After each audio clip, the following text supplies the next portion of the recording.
Having returned to the mainland Crayley Island, the party gathered in their home, shared what they learned, and proposed different plans for their next step. Things didn't end on a friendly note, and as they went their separate ways for the night, Rolandir was approached by Vamok and a cryptic invitation for a late-night stroll. Now, away from the guest house, nearer the beach than the village, Rolandir comes upon the silent, still form of Vamok. Alright, well, you intend to tell me your real plan now. I was impressed. You seemed quite forthright with the group back there, but it did feel like there was something you were holding back. I was not untruthful when I proposed my plan, but perhaps I did not reveal the entire scope of it. Rolandir, I realized something when I was on that island. My entire life has been spent in the pursuit of power. This is no secret.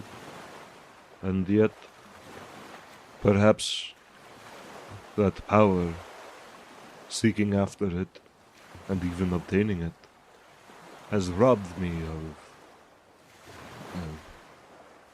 perhaps my entire life has been spent chasing a foolish dream. One that has not brought neither happiness nor peace. Well, I'll give the Crayley this. Whatever experience you had on that island taught you more in a month than an entire lifetime has been able to bring about to you, so I will give them that. But what specifically do you mean, Vamok? I think that what you said, like I mentioned before, I agree that potentially robbing the Ethereals, maybe not even robbing, relieving the Ethereals of their power could be a wise strategy, but I don't see how it's possible. It is not only the Ethereals that I wish to relieve of their power. It is the whole of Egadon. I believe intent, while it has the potential for great good, has the propensity for great evil. Look at you and me. What has power brought either of us? A lifetime of hardship? The one person who I could even come close to calling my friend. I tried to kill you without a moment's hesitation. Because of power. Trying to prove strength. Reach new, unattained heights. So long as intent tempts the inhabitants of this world, I do not think there can ever truly be peace. Unless the entire world were to reach some form of enlightenment, as the Crayley appeared to have. But I think you and I both know that would never happen. I do think Dominic has a point, though. That if intent is gone, I think it's natural that the inhabitants of Egadon would simply seek after something else to take its place, some replica or mirror of power. I think there will always be people who have the capacity to do very similar things to what you have done. Is it truly a fix to take away what that power can do? I admit it would only be treating a symptom, but you heard what Dominique said in there, how Luna ended the lives of millions, and she is not even the most powerful being. Perhaps there would still be bloodshed, but on a much smaller scale. The world would proceed without the capacity to kill millions of people in a moment's notice, without the gross violation of agency that occurs whenever there is intent. Maybe only hundreds or 1,000. I don't know, Vamok. I agree with you in principle that this power enables manipulation and control over people in such grand scale that really it's sickening. I think we, included with everyone else, have felt that influence. But at what point do you really justify and put a line down that says it's better for a king to commit genocide against his people than a god to hold mass manipulation and create a 1,000-year war? Are you saying that it would be better for hundreds upon thousands of people to die in a drawn-out war to avoid one corrupt leader murdering his people? Surely, no matter what happens, there will always be corrupt leaders.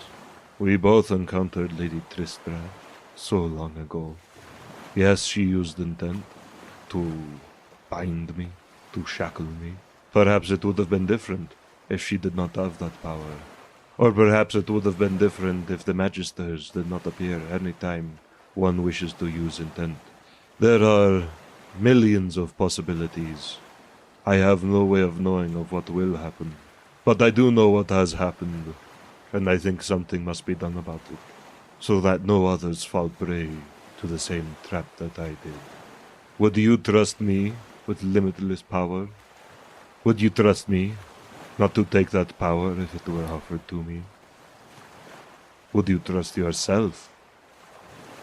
Everyone likes to believe that they are good. You can see that in Valmes. But how many lives has he ended in the name of our cause? How many is he willing to end? For the record, I do support this course of action.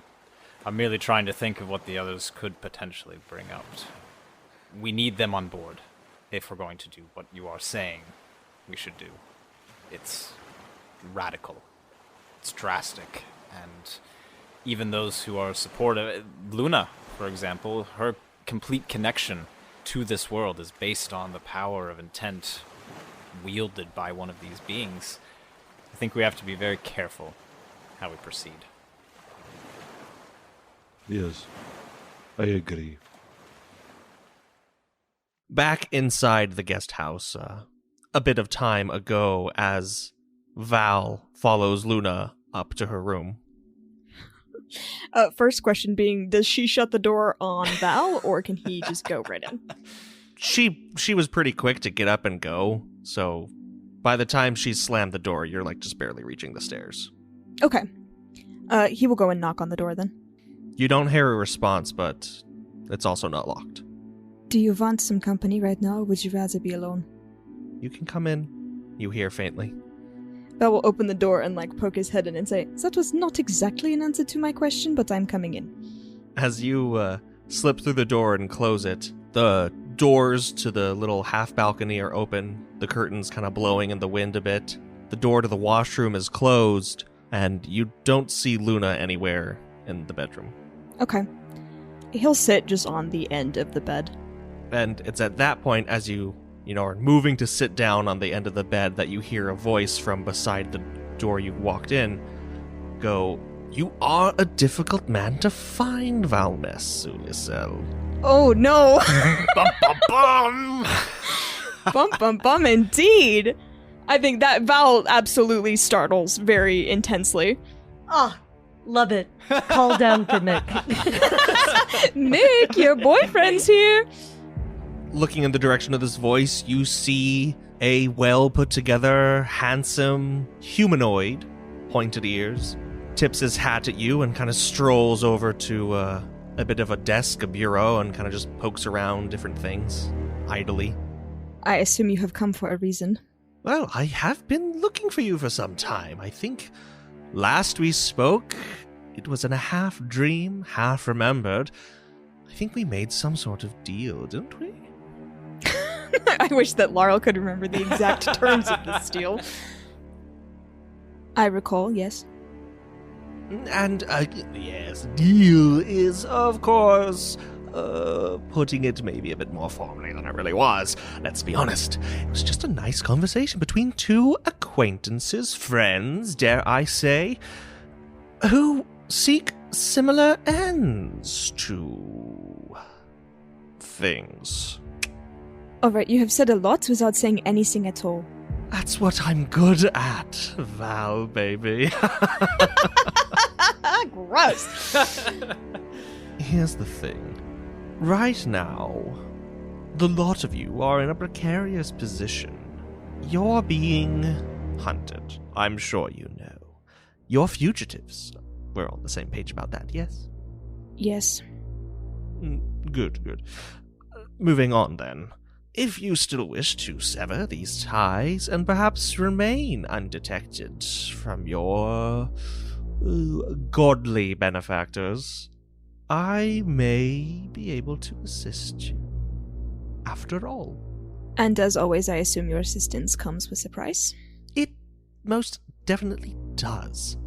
For I have my own means and motivations, my dear boy, and I would be remiss if I were not upfront with you about them. But first, illuminate me, if you will.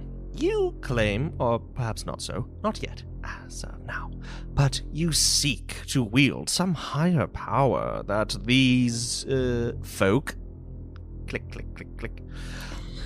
He does like the, the pincers. The pincers. He does that. Excellent. Referring to the Krayley. That these folk do, purport to wield. What exactly do you plan to do with it once you have it? Granted, you obtain it. Well, that is the question of the day, I think. This is the answer I have for you at this moment in time, and I reserve the right to change it. To me. I will not speak for the rest of my party. Those who wield this power, or claim to, do not do so. So it does not seem to me as though this power is one that we can use, at least completely, with our own will. And what power do you suppose air used to make the ground upon which you stand? Am I to assume then that is all of the facts that actually happened, and air was the one to do it? As far as I know, yes.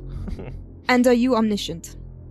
I dare say no, I'm not. But do you believe air is? I have been told that air is. I don't know what I believe, necessarily. Perhaps air is just a little more well-connected. And Aik, and Sereth, and Anahan, and Oriel, and the lot of them. Perhaps they just know a little more about the goings-on of the world, how things work, when and where. Perhaps they're not omniscient after all, and perhaps they're not omnipotent after all. That would be an interesting notion, don't you think? For if something can be done, surely it can be undone, and at one time or another, me, you, and the gods themselves were made. No? I think reason stands to suggest that they can be unmade. Do you disagree? No, I don't think it's a particularly novel train of thought either. Oh, and why not? Because I and my companions have already arrived at it? Oh, well, yes, perhaps. But I think you're lacking some special little ingredients in, carrying it to completion. Ingredients of your making, I assume. Maybe one or two. That would be more than enough. You see, Val, you and I have a strange going on here. Little back and forth here and again. I am in possession of something you want. You are in possession of something I want. You do as I suggest, and I will give you what you want. What is it you think that I want? Or we want as a group? Oh, no. Not you all. Just you. What is it?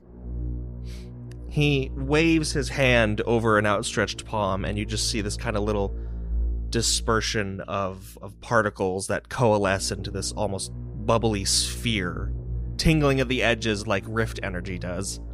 And within it, you see the estate of Cassandra, more accurately the sitting room, and by an open fire, sipping tea or what have you, reading a book, is Cassandra, well and alive. Do I recognize her? If I recall, you know who she is, you just don't have a personal connection to her that you recall. You've been told things. You've even seen her. Yes, in the Twilight Eternal I did see her. Okay, so I do know who she is. Correct. What exactly are you offering here? You see, sometimes, when those in my service are brought low, if you catch my drift, they end up in my possession. And those who are brought low by those in my service also find their way into my little sunlit realm. If you quite remember, I believe 2 of your former companions were one of each case. That intrepid Captain Kelniace was one of my servants, and that old bastard Leirods, why, he died at the hand of one of my own, and so I came to possess him as well. And which was she? Her. And he kind of fizzles out the picture. Val will nod. Oh, well, Why don't I keep you in suspense about that? It's more fun. Such a jerk. Alright, what do you want in exchange exactly? When you carry out your plan, as you know it now, and perhaps as two friends of yours are currently discussing out of earshot. Or, no, that hasn't happened yet. That will happen. Give it a few hours or so. Time isn't the same to a reality, you hear. I want you to do as they say. That's all. Carry your plan to fruition. I would ask for a single exception, however. For in the realm of gods, we usually conflate everyone together, Valors, realities such as myself, and ethereals, but believe me, we are not all equal, neither in our disposition nor in our power, and so why seek to strip that which is perhaps well-deserved from someone undeserving? I am not going to promise that you will not be on the chopping block if that is what you are asking. I could live without being able to do what I do on a daily. However, as I've said from nearly the beginning, I believe our paths are intertwined. Our needs and wants are the same. And so, I ask this. Enter my service. And then when you bring those down, whom you shall bring down, they will fall under my possession. And in turn, I will return to you not only the soul of this who cared for you, loved you, and of course you loved as well, but wouldn't you also like to remember that? Oh. You make a very tempting offer. Consider it. As for now, he kind of lifts a finger, and you hear this like cacophonous knock, like in slow motion, like spreading throughout the door. That's my cue. And he snaps, and then the knock like becomes normal sound. It's just knock, knock, knock on the door. And as you look at the door and then look back towards Vale, he's gone. And then Luna comes out of the washroom, as if no time at all has passed. And she just looks between Val and the door where the knock came from, and she says, I thought you already... Who's there? Luna, it is me. I wanted to apologize. Luna just, like, flicks her hand, and the door opens. Dominique is... He's not, like, startled, you know, but it's not exactly what he was expecting. His hand up there is just like, Luna, I am sorry for the way that I attacked you earlier today. It was wrong of me to focus on you as the creator of these problems, as the instigator. I think there are issues with the methods of this group, but that is not your fault, or maybe not the fault of anyone in particular, so much as the situation in which we find ourselves. I apologize for having hurt you. That is my fault. Perhaps we all are just victims of circumstance. I accept your apology. I've known many who've believed, said, and done much, much worse than you have. But I say this as a friend. Those thoughts, those words, and those actions, they all came from the same place. I don't hold your beliefs against you, but people have done great ill in this world, to me and others. I've seen it, and I've suffered at the hand of it. And they've said the same things you have, and they believed the same things you do. I just don't want you to do the same things they did. Upon hearing this, Dominique, he's listening, he's kind of nodding, he's looking at her. She finishes speaking, and he gives a slight bow, you know, sort of like a, I'm sorry, and he just turns to go. He's just kind of touching the wall as he's making his way to wherever he's sleeping. Luna will walk over and just kind of make sure, like looking out of the threshold of the door, that they make it downstairs all right, and then she'll shut the door and just give a heavy sigh. What? I don't... This is going to... I just spoke with Vale. What? When? Just now. That's impossible. How did he know we were here? How would he even reach this place? If the ethereals can't reach this place, how could a reality? Moon, I don't know, but it happened. I believe you. She just shrugs. She's at a loss for words. So is Val. He's just kind of sitting there with his mouth open on the end of the bed. What did he tell you to do? To boil it down, to enter his service, and when we kill the ethereals, they will become part of his retinue. That's a bad idea, I think. Just hearing it like that sounds like the worst thing anyone could ever do. Yes, it does. Okay, so we're not going to do that.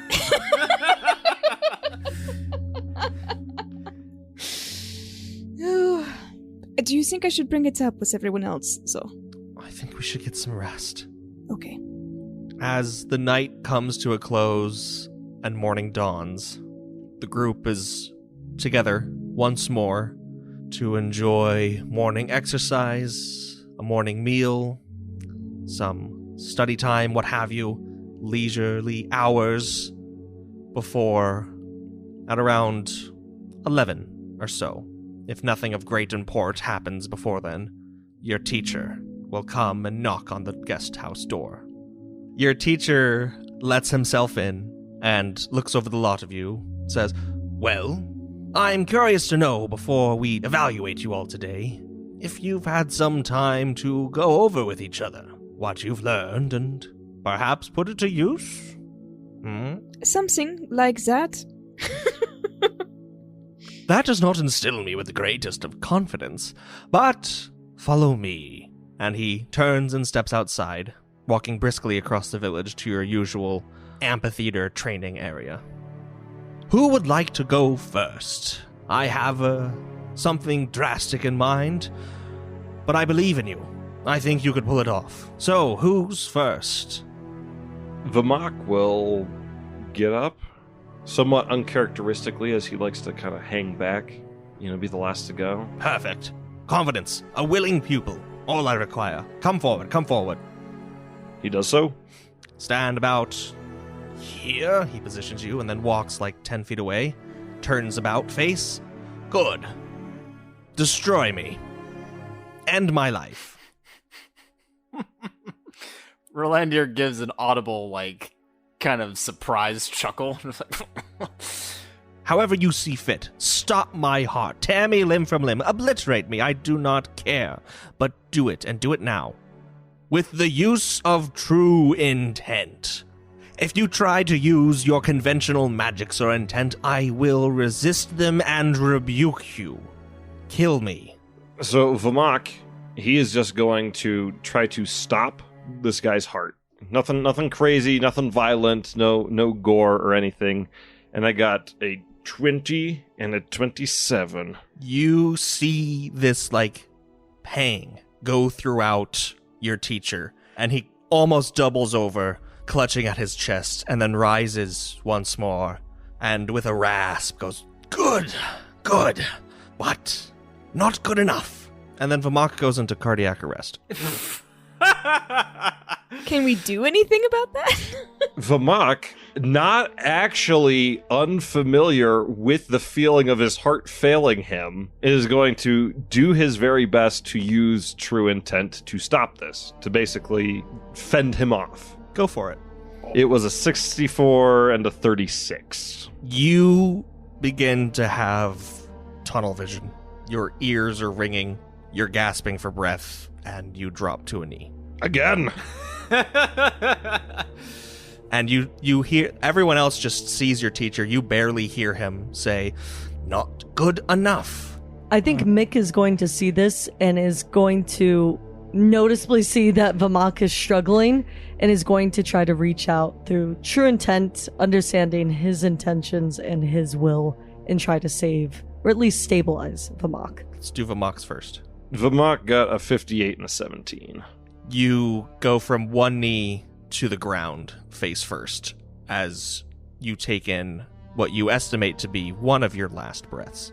And now Mick comes in. Yeah.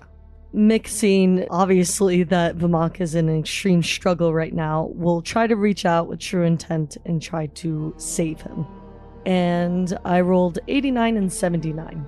Vamok takes in a breath of air as you feel this just thumping in your chest once more, but then it skips a beat, and then it slows again. Vamok is going to use just like this little breath, and his survival instinct is kicking in, and he's going to try it one more time. He's going to try to reverse the effect, put it back on the Kralee over here. Okay. Play that Uno reverse card. Uno reverse card. Okay. It was a 74 and a 91. Vamok falls unconscious. Your teacher looks out at you all and you're just going to let him? You're just going to let me? Brynjar's going to try to start his heart again. Dominique is going to try to kill the teacher. All right, so Brynjar tries to revive Vamok with True Intent, and Dominique tries to kill the teacher with True Intent. Brynjar first. Double 70s. Vamok, again, takes in a breath, and just, his mouth is filled with sand, and he starts coughing. Again, you feel this thumping in your chest, but it's skipping, and it's slowing. What did Dominique get? 21 and 23. What was Dominique's desired effect on the teacher? So these are bug people, right? Yeah. So he's trying to put his head backwards. You know how bugs' head kind of pop out after they reach the carapace disconnects? It's tick. Yeah. So he's kind of going for that effect. Is he going to be decapitated? Yeah. His neck's going to be super broken. Oh, just twist his head, snap his neck, basically. He's basically snapping his neck. I just, if he's a bug person, maybe the carapace only goes so far, and it's not like a neck where it can stretch. It just literally... Tick. You see your teacher's head just with this sickening crunch and a spurt of almost greenish, blackish blood that flies out of his splayed neck and then fall onto his knees and then crumple onto the ground. Vamok still dying beside him. Okay, Vamok, because he did get a breath of fresh air, right? He's going to try to stabilize with True Intent. And I'm rolling physical dice for this one, because I believe. That's the spirit. Oh, okay, I think I did it, guys. It's a 75 and an 86. Can you make it? Can you, man? Your heart goes into overdrive to make up for lost time, essentially, and you are back. As my heart is now pounding furiously, kind of in a different way, beating like a jackrabbit, Vamok comes to, and his eyes narrow on the dead form of this Kralee. His disguise had worn off, right? When he was blacking out, that went away. He reverted to his form, but now you see again his form of dread features becoming more pronounced. And one of his hands comes into a claw, and he just gets up very shakily, and he is moving towards this Kralee's body with a very murderous look in his eyes, even though he's blind. As soon as Vamok comes to and has this kind of slight transformation in his personality, Rolandir actually stands, and he positions himself kind of not directly between Vamok and the dead Kralee, but just kind of puts a hand on his shoulder right in front of him and just says, "It's done, Vamok. He's gone." Slowly, Vamok's heart starts beating a little bit slower. It's very tense, but he's not making a move. And he just kind of stands there, not saying anything. And from behind all of you, you hear, "Yes, there's no need for that. Well and done." And then your teacher stands up from where he was sitting in the back, and then just walks down this little aisle. He's like, "That was Chad, the village idiot." That was an actor. Now I don't have to pay him.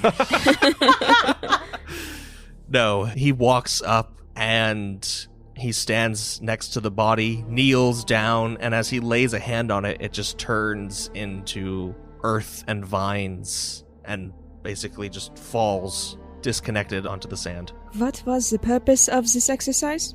What was the purpose of this exercise? What do you think? He has no idea.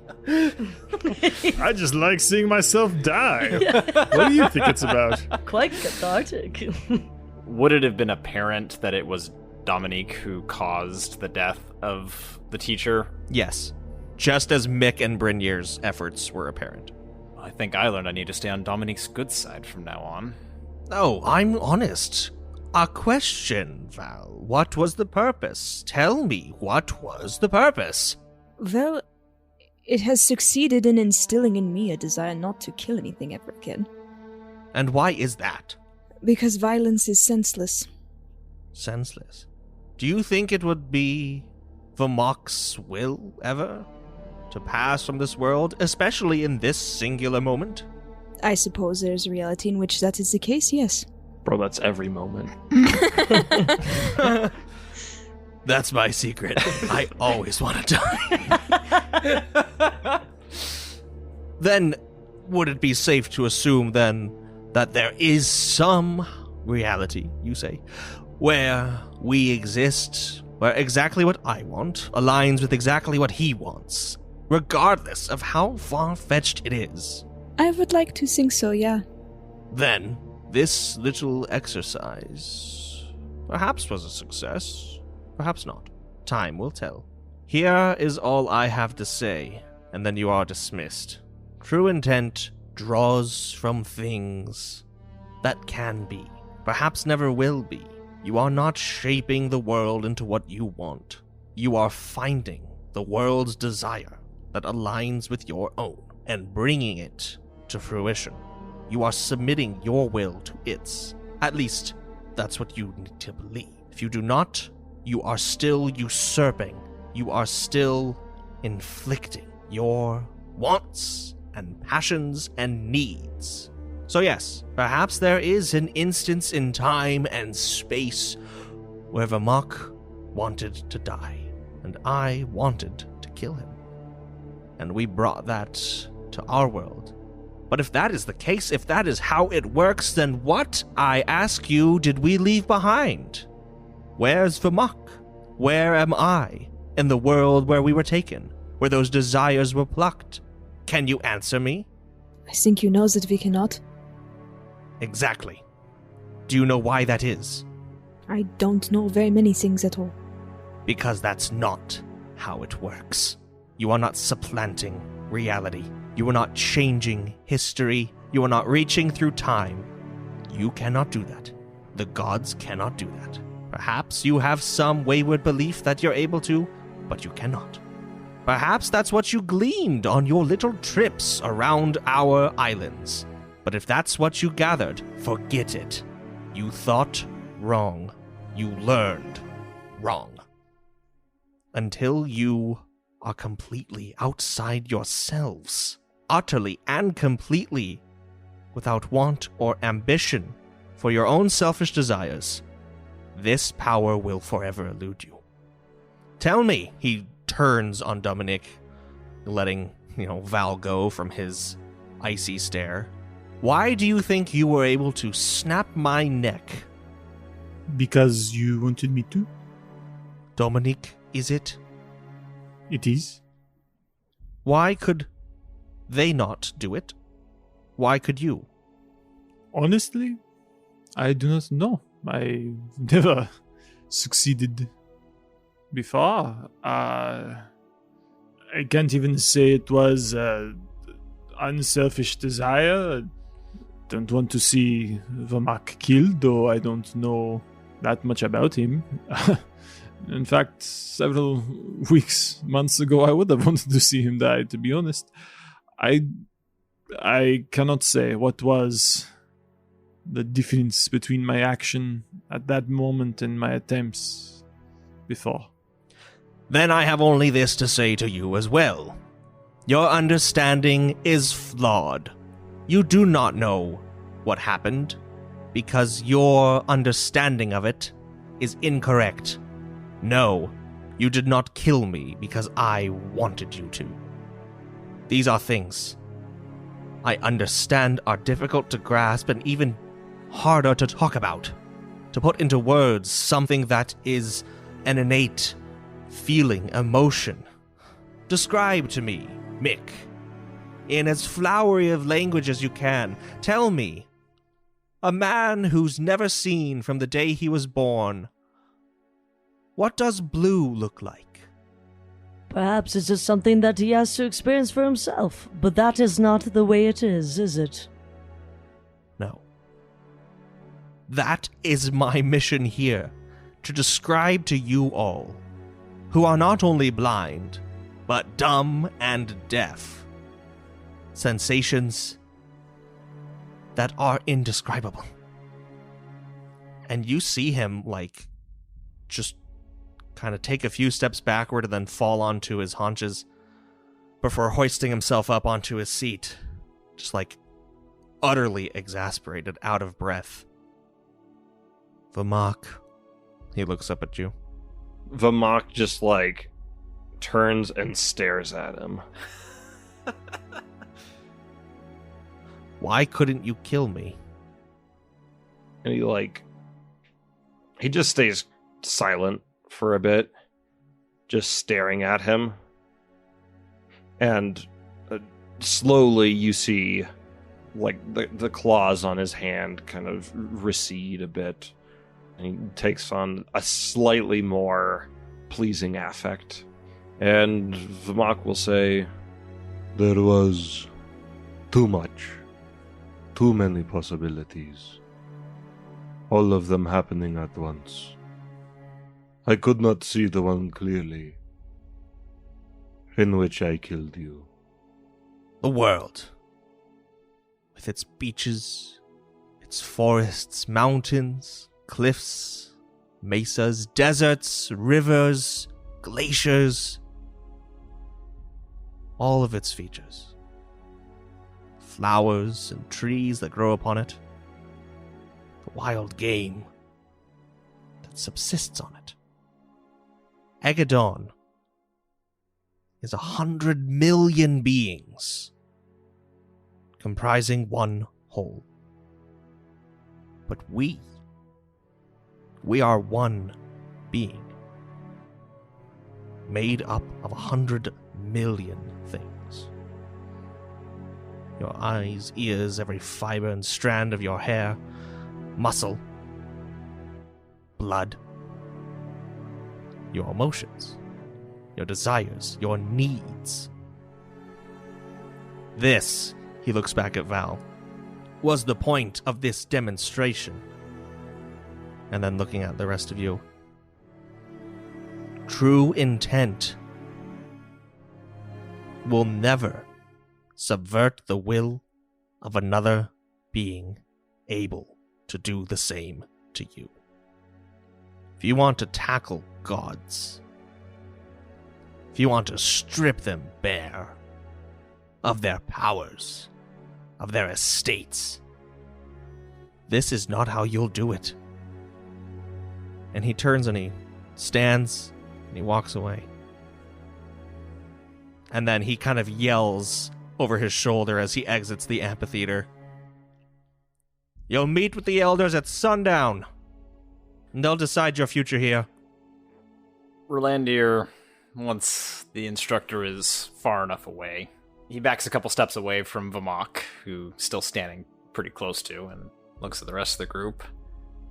Well, I think he just said what I'd been feeling for a while. If we're gonna do what we want to do, this is not the way. I can't convince myself that it's worth our time continuing down this course. I know there are others who disagree. Then he just puts his arms kind of up in the air. Dominique, once again, he's just going to say, at least if we learn, they cannot do it to us. Luna, who had been silently crying, suddenly, stifles that. And she looks at Dominique and she's like, you're right. Is that why we're here? And she just starts crying and she's like, I don't understand. Val's gonna go to her and just put a hand on her shoulder and then pull her into a hug. She will just bury herself in your chest. It doesn't seem that we were very good students. Or perhaps there is no reason why we are here. I think that they very well could just be some wayward branch of beings who, yes, perhaps they exercise intent in a different way. I think I was a little hasty to jump to my own conclusions about exactly who these people are, and maybe it could be that they do truly possess something that is greater than everything else, and maybe after all is said and done, say we succeed, say we strip the gods of their power, who's to say they won't just take their places? That's what they're waiting on. Some foolish band to come along, wipe the slate clean so that they can step in. I don't know. But I do know that he just looks completely just frustrated and kind of defeated. I'm not spending any more time here than I need to. Regardless of what the others say, I'm leaving. Well, for my part, I do think that Dominique's points that we don't really have a plan for what the world looks like when we are done rings true, and I think that perhaps what we should be pursuing is a reality in which everyone's will is aligned. Luna unfurls herself from Val. I don't want to stay here any longer either, but if we leave, we're at the mercy of the ethereals again, and I'm not stepping foot back in the Twilight Eternal. There is perhaps one who could shield us from their gaze. One who has been doing it for centuries.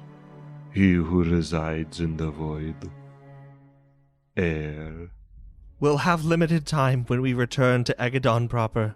I don't know where this is, but the lands we know at least, before the ethereals are upon us. How do you propose we go around contacting Air? He's always found you, I thought, in the past. He has. But perhaps we could do something to get his attention. If I recall the first time, it was when we reached into the void to pull out Kadagas's soul. Perhaps we could seek to do something similar.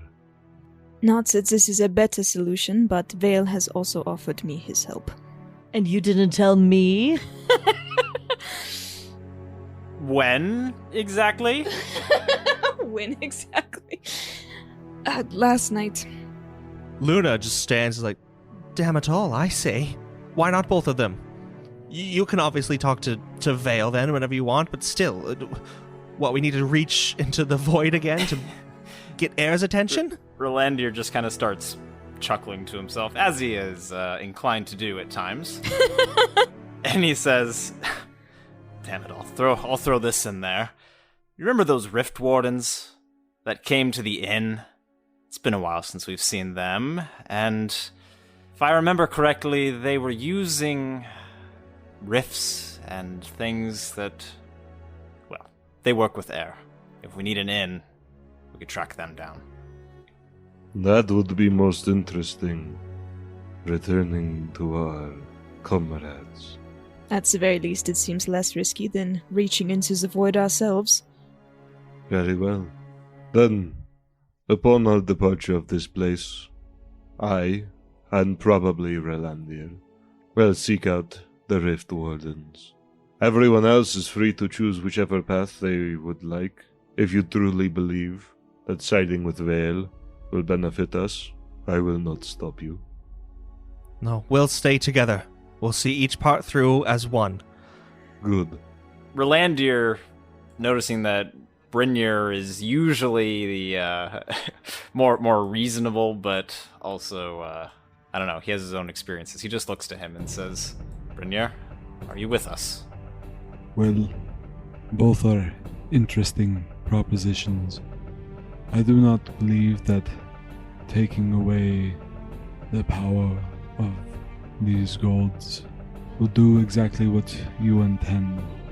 But at this moment in time, I have no better suggestion besides that we think and act with our minds and do what we think to be the right course of action. Then, looking again at the group, Rolandir just gets a smile on his face and says, let's go back to where this all started then. The quaint little town of Yellowford.